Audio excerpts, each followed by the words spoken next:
Hi everyone, I'm Steph Edusei and this is Black All Year. Today's guest is Loveness Scott. Loveness is Positive Action Lead at the North East Ambulance Service and she's also Vice Chair of the National Ambulance BME Forum. Loveness also has an MSc in Development Management from the Open University. Now this episode is for you no matter what, but it's particularly for you if you work in recruitment or in community outreach, but even more so if you're a member of the ethnically minoritised community. Because if you are, there is information coming up that could save the life of you or a loved one. Enjoy. Hi Loveness, welcome to Black All Year. It's really lovely to see you. I'd love to start with you. Just tell us a little bit about you, who you are and what you do. Hi, Steph. Thank you for having me on this podcast. As I say, my name is Loveness Scott, and first and foremost, I am a mom. I am a proud mom of 2 boys and a little girl who's 15. I say little, 15 is no longer little. But I am also, I work within the EDI team in the North East Ambulance Service. So I am a positive action lead, and my work takes me into the communities across the region of the Northeast, where I'm heavily involved in health inequalities, so understanding the barriers that our communities face when they're accessing our services and teaching people just life-saving skills and just learning more really about our communities within the region. Outside work, I would say I'm probably more passionate about race equality in general and just the well-being of people and just hoping that everybody that I meet has that feeling of belonging in whatever setting we are in. So that's just me in a nutshell there. Lovely. And how did you get into that? Because I don't know anybody, well, I can't imagine many people sit in school and go, I want to be an EDI worker. So how did you end up, what took you to that point? So this was actually an accidental kind of pathway for me job-wise. When COVID hit in 2020, I was actively looking for work, but in the charity sector. I was just finishing my master's degree and I had mastered in development management. So understanding people's behaviors, culture, values, conflict resolution, poverty eradication, that kind of stuff is what I was interested in. And then COVID happened and my interviews were paused. So I thought I'll take on a temporary role with the ambulance service answering 111 calls. And as we know, COVID didn't just last 3 months like everybody expected. So I ended up with a permanent contract as a health advisor. And within a few months of doing that role, my job got advertised.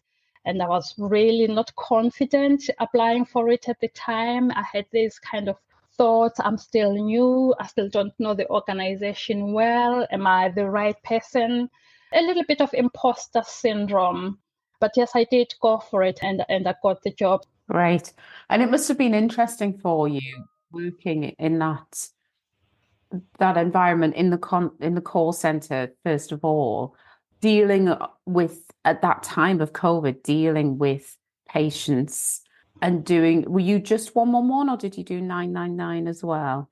At the time, I was only trained on 111, but every now and then a call can come through that ends up being a 999. So yes, I was more 111, but I did take a few 999 calls too. And I can imagine that people would be very concerned at that point.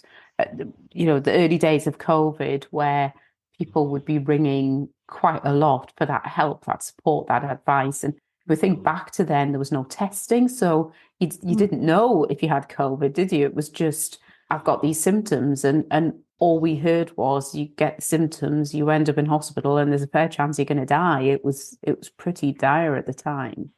It really was, and I think that was my first encounter with people from ethnically minoritized backgrounds, because I think at the time the news was very clear that people of ethnic minorities were at a higher risk. So that made people really scared, really worried. And we've seen people who never used the service beginning to use that service because there was nowhere else to get the answers. doctors were not opening and people wanted to know what's going on. Are they going to die? What can they do? So yeah, it was a really, really worrying times for everybody. I'm just wondering, because for somebody, I can imagine if I was calling up from a position of no knowledge, and I did come from an ethnically minoritized background, and then having you on the phone, because you do have an accent, that would actually bring me some comfort in hearing that and thinking, oh, it's somebody who's going to understand. It's somebody I can trust. And it is strange, isn't it? They wouldn't know you, but they would hear you and go, oh, okay, that's one less thing I have to worry about. Yeah, it really did, Steph. It was, I think that was probably my first awakening call, and it has informed a lot of the work that I do now. So now, as part of my everyday life, I am passionate about encouraging more people from the ethnic communities to apply for jobs within the ambulance service, because what I learned then was the importance of making that phone call and somebody who sounds like you answers the phone. It made me think how important it would be when you phone for an ambulance, and that at that time of panic, the person who turns up at your door looks like you as well. So I've spent the last 3 years working closely to our recruitment team, running recruitment workshops that are targeted to ethnically minoritized communities.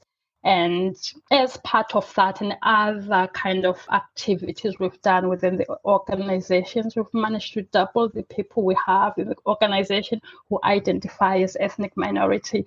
And to me, that is a small win, but there is still a lot that we can do. It's always encouraging now. 3 years ago, I was the only person with an accent on the phone, and now there's quite a few around. So yeah, it would be nice to have kind of match demographics of the region, and to know that maybe every other call might just have that accent that can just feel like home. Yeah, it's a really interesting one. And I think being able to say that you have doubled the workforce numbers is amazing. I know, having worked for the ambulance service in the past, that's actually it is a very low base, which is why you're being critical of yourself. It's a low base, but you've still doubled it, and that's impressive, because I left the ambulance service back in 2012, and we were trying to do something about it then with very little impact. So you've made a difference there, and that is huge. What is it that you've done, you think, that has made that difference? I was talking on an earlier podcast about one of the challenges that the ambulance service has, particularly for the frontline services, because people go, well, the ambulance service, you're just drivers. If you don't understand, communities quite often think the ambulance service is just drivers.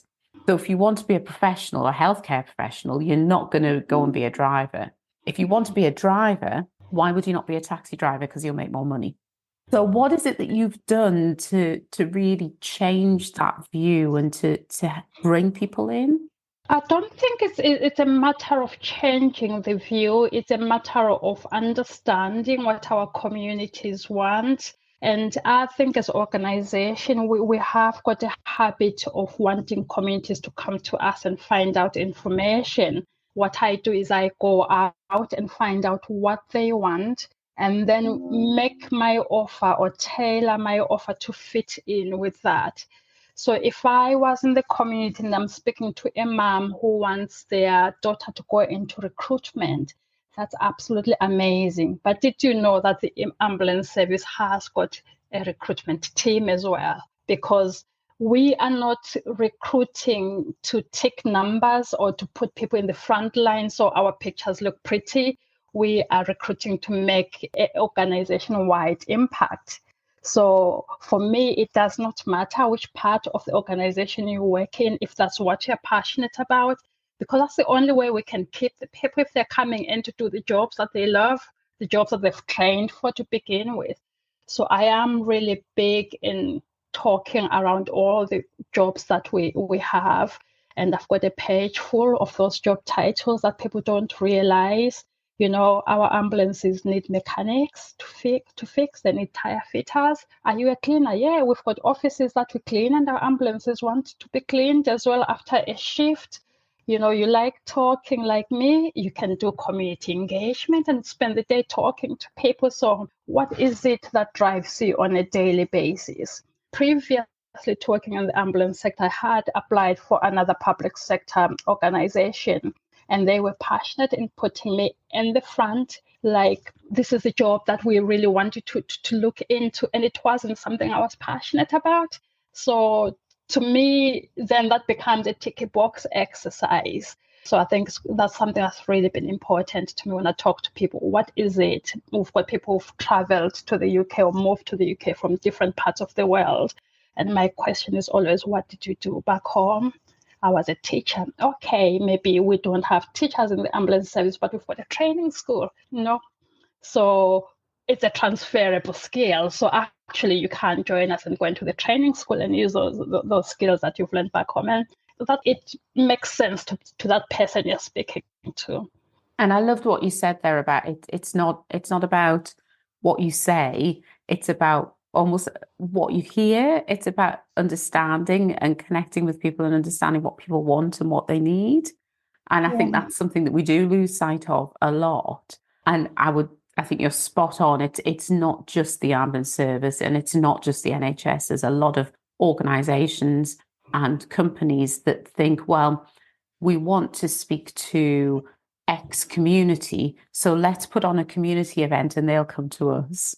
And to me, there's such arrogance in that, isn't it? Of thinking that they're going to think, oh, the ambulance service wants to talk to us, so I'll give up my time and I will travel to there so that I can give them the benefit of my wisdom. Yeah. It's really quite an arrogant approach. So I love that you're doing it differently and going out to communities. Yeah. One of my first few community meetings was with a guy, I'm sure he won't mind me saying his name. He's called John, and he works in the community in Middlesbrough. And when we were having a conversation, he said something that really stood out right earlier on within my journey with the ambulance service, where he says, the government, the NHS, all organizations are referring to us as hard to reach communities, but we've always been here. Nobody's asked us to come and sit at the table. They dictate what we should be doing. Nobody comes and sit down with us and talk to us, and then they say we're hard to reach. And that really kind of I resonated with that statement a lot. And I thought, I don't want to be in the community and look like I'm just parachuting in to just take what I need. And then boom, I'm gone again. And they'll see me in another 4 years when I've got another piece of survey or another piece of project that needs involvement of different groups. So I have tried to have meaningful relationships with the communities that I work with and get a really clear understanding of what is it that particular community want, and how can I live meaningful help with that community. And it's allowed us to keep getting invited back and back again because we're doing things different. Yeah, that term hard to reach is awful. It's horrendous. It really, really is horrendous. Yeah. It's something that's used a lot, you're right, hard to reach. And it some people now say seldom heard. Yeah. I actually preferred seldom listened to. Yeah, absolutely. Because it's not that people don't hear, they just don't listen. Mm-hmm. And you kind of go, as John said to you, we're here. We've always been here. Mm-hmm. Why are we so hard to reach? Just come and talk with us. But that's the truth. It's that people don't think about the ways in which they do things. You wouldn't go to somebody who is deaf and talk to them without an interpreter. But what you do is with some communities is you just put out blanket communications and expect that is going to fall into the laps of the people that you want it to get to, even though they don't use those blanket routes and things like that. So, yeah, I think it's that as I say, I much prefer the term seldom listened to. And at the time, if you remember, Steph, at the beginning of COVID, the NHS as a whole, we were sending out messages on Twitter, emails, sometimes Facebook, but actually we know that quite a lot of communities were not using these platforms as their source of information. They were using their community WhatsApp groups, their community mosques or churches or community groups, and we were not going there. We were putting things on Twitter and say, tick, we've sent that message out. People will find it when they want it. And people did not know. So once we change and ask people, how do you want to hear from us? How can we get this information to you?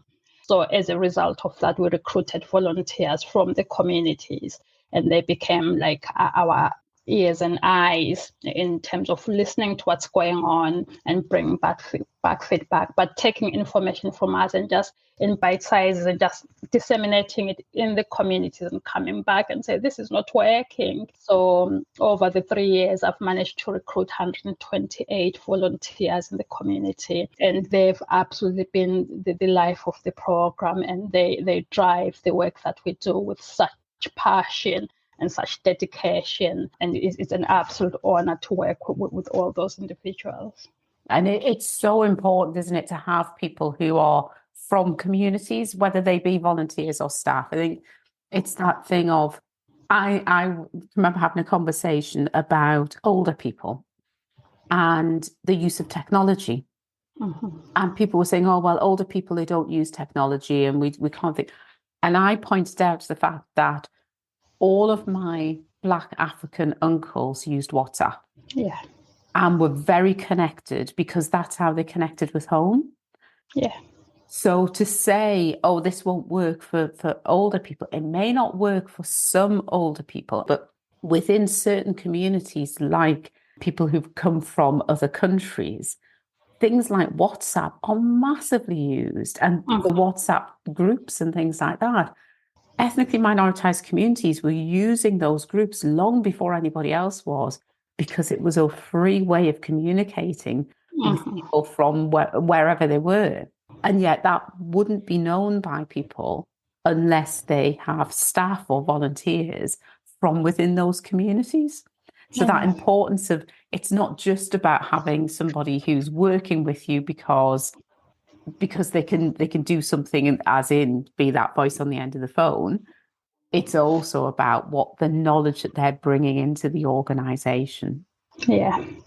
And we've learned so much about these people's cultures as well through the volunteers, because they are very proud, and I'm going on about them because it's volunteer week, and yesterday we had our volunteer awards. So I had a team of 18 attend in their uniforms, and every senior manager who was in the room said we had such visibility and such vibrancy, because our people are not shy. We walk in holding our heads high in a room full of really senior people, with the biggest smiles and biggest laughs in the room. And they just brought such life into the room. And so many of them were recognized for their hard work as well. So, and that's something that's quite important to me as well. It is one of the big things about diversity that I think we sometimes overlook. I love the difference. I love learning about different cultures, learning about different traditions and beliefs, and it just makes life so much more interesting. And I think we forget about that sometimes when we're talking about business or whatever. We think about, well, what can they do for the business? And we forget about the fact that it just makes life more interesting having difference in the room. It does. And that different voice sometimes is just what you were missing in your strategy or in your piece of work, just hearing just a different way of doing that same thing. So, yeah, we are very lucky in that way. Great. And the work that you're doing, is that about health education as well? Or is it purely about that kind of connecting and bringing people into the ambulance service? Has it got a dual role? It's mainly raising awareness of what we do in the ambulance service. And I'm sure you'll agree with me that in the NHS, we are really great at putting out things in place to help people, but we generally don't tell the people about what we've done. So people never find out, and people would be complaining, and we go, but we've got this in place. Why are you not using it? So what we wanted our volunteers to do is know about the ambulance service, know the difference between 111 and 999, but also help people navigate that complex health system that we have. For example, we have interpreters on all our phone lines, and these are free of charge, available 24/7. And I was absolutely gobsmacked at the number of people in the community who did not know that when I started. Again, that's another number that we've managed to increase by a third. So the number of people on a yearly basis who are using the telephone interpreters. And that's really reassuring for us, because we know that people then are using the service. And it's not the same kind of languages every year that they change at the top. So we know there are more people, new people learning about the service that are using it. We also teach life-saving skills. And I always tell a story about where I come from. I'm from Zimbabwe. And in my culture, whenever there is an incident, if somebody was to collapse, women will start crying and screaming and panicking. Men start praying or worshiping their ancestors. Nobody thinks about let's ring an ambulance or let's do CPR. We don't even know what CPR is. And I used to always tell the story when I went out in the communities, and people started telling me their stories, what they do in their cultures. Oh no, we rub onions on their nose because if they start sneezing, we know they're alive. Some cultures, they pour water on them. So we have this kind of light-hearted conversation. And then I say, do you know what? There is another way.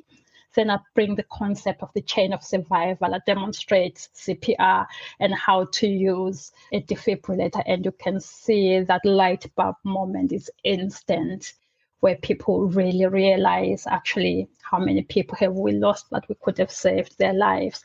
And that's something that's invaluable, because we know life is precious. It doesn't matter whether they're black, white. So I really love delivering those workshops and making sure people, they know where to go for help, and they know how to use that service, but also they know what to do at home while they're waiting for that ambulance. And that's so important, isn't it? I think in the UK, people assume, because we've had the NHS for 70 plus years, however long it is now, and we've had that health education, CPR. I think I've known about that almost as long as I've been alive, and I've been alive for quite a long time now. But we forget the fact that in some countries, there isn't such a thing as an ambulance service. No. And even if there is, it doesn't operate in the same way that ours does. So that whole concept of when this happens, you call 999 and people will come to help you, or there is something that I can do, is completely alien. And just that simple thing of going out and teaching communities, as you say, can make such a massive difference. But that is a knowledge gap there that is just overlooked. It's completely overlooked, and is damaging our communities because they're not getting that basic first aid, basic life support, training and expertise that many others do. Absolutely. And I think as well, we are quite good within the NHS in sharing these scary figures. Data is telling us that ethnic minority people are more likely to die of cardiovascular disease, but we don't explain why. And people just hear these big numbers and big statements that are scary. During COVID, we had the same, people are more likely to die of COVID.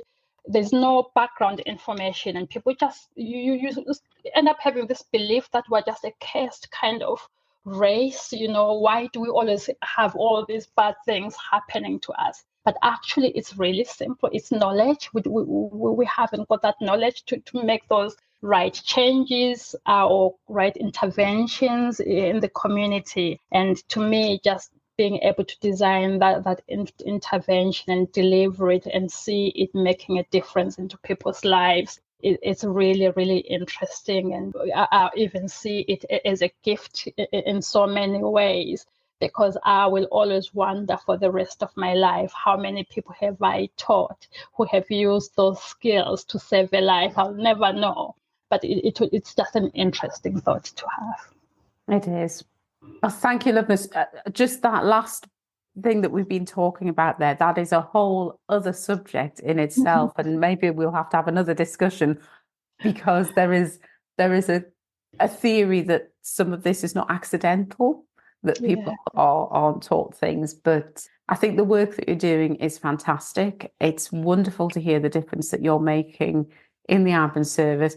My heart sinks a little bit, because a lot of the things that you're describing, some of the challenges that you're describing that you're tackling, were things that we knew about 12 years ago and weren't tackled at that point. But it's wonderful that you are there and that you're doing the work that you're doing. So please keep it up.